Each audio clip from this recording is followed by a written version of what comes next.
I moved into my son's house carrying 3 suitcases and a belief that now embarrasses me. I thought I was still needed, not wanted. Needed, there is a difference. After my husband died, my son Daniel called every week. He worried about me living alone. He worried about my health, my loneliness, the empty house that had become too quiet. When he suggested I move in with him and his wife Claire, it sounded less like an invitation and more like a family decision. "We'll look after each other," he said. I remember crying after that call. I thought it was gratitude. Now I think it was relief. The first few weeks felt normal. Claire was polite. The guest room was clean. Daniel helped me unpack. But homes reveal themselves slowly. I noticed little things. The kitchen had rules I wasn't told about until I broke them. The living room television was never really mine to use. Family discussions somehow happened when I wasn't around. Nothing was openly hostile. That was what made it confusing. Whenever I felt hurt, there was always another explanation available. Maybe I was sensitive. Maybe I was adjusting. Maybe I expected too much. Months passed. The house became smaller around me. Claire controlled nearly everything: grocery shopping, household schedules, financial conversations, future plans. If I offered help, she thanked me but rarely accepted it. If I expressed an opinion, it was acknowledged and forgotten. I began spending more time in my room. One evening, I overheard something I wasn't meant to hear. Claire was speaking to Daniel in the kitchen. "She's lonely because she's sitting here waiting for us to build our lives around her." Daniel didn't answer. The silence hurt more than the sentence. A year earlier, I would have defended him. I would have said he was tired, stressed, caught in the middle. But silence becomes its own answer when repeated often enough. A few weeks later, Claire brought up senior living for the first time, casually, like she was discussing the weather. "There are some wonderful communities now." I laughed awkwardly. She didn't. The subject returned again and again, every time wrapped in concern: activities, healthcare, friends. Independence, the words sounded kind, the timing did not. I wasn't ill, I wasn't unable to care for myself, I was simply inconvenient, at least that was how it felt. Daniel always reacted the same way. He avoided taking a position, avoided disagreement, avoided responsibility. The house became tense without anyone raising their voice. Then something happened that changed everything, not dramatically, not all at once.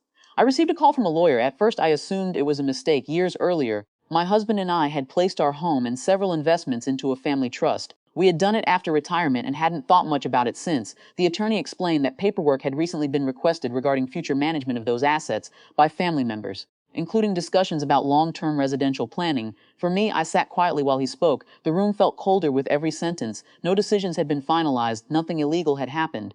But conversations about my future had advanced much further than anyone had admitted, including assumptions about where I might live. The lawyer wasn't calling because of wrongdoing. He was calling because my direct approval was legally required. That single detail changed everything. For months, I had been treated like someone whose future was being arranged. Now an authority figure was telling me something simple. No one could make those choices for me, not Claire, not even Daniel. Me. The following week we attended a meeting. The attorney was calm and professional. The documents were reviewed. Questions were asked. Facts replaced assumptions. For the first time in months, nobody spoke over me. Nobody translated my wishes. Nobody explained what was best for me. The attorney directed every major question to me. The shift was almost uncomfortable. Claire's confidence faded first, then Daniel's certainty, not because they were exposed as villains, because reality had entered the room. The authority of the situation made one thing unmistakably clear. I was not a dependent child. I was an adult whose consent mattered. My choices mattered. My future belonged to me. After the meeting, Daniel asked if we could talk. We sat in a nearby cafe. For a long time, neither of us spoke. Finally, he admitted something. He had convinced himself he was helping. Avoiding conflict had seemed easier than challenging Claire. He had let decisions gather momentum because stopping them would require difficult conversations. I believed him. That didn't erase anything. But I believed him. A month later, I rented a small apartment, not because anyone forced me out, because I wanted a place where I could hear my own thoughts again. Daniel helped me move. Claire was polite, perhaps even remorseful. I honestly don't know. Some questions stopped mattering. What mattered was this. For years, I believed my value came from being needed as a wife, as a mother, as a caretaker. When those roles weakened, I felt myself disappearing. But sitting in my new apartment, surrounded by furniture that fit exactly where I wanted it, I discovered something unexpected. Dignity does not come from being necessary.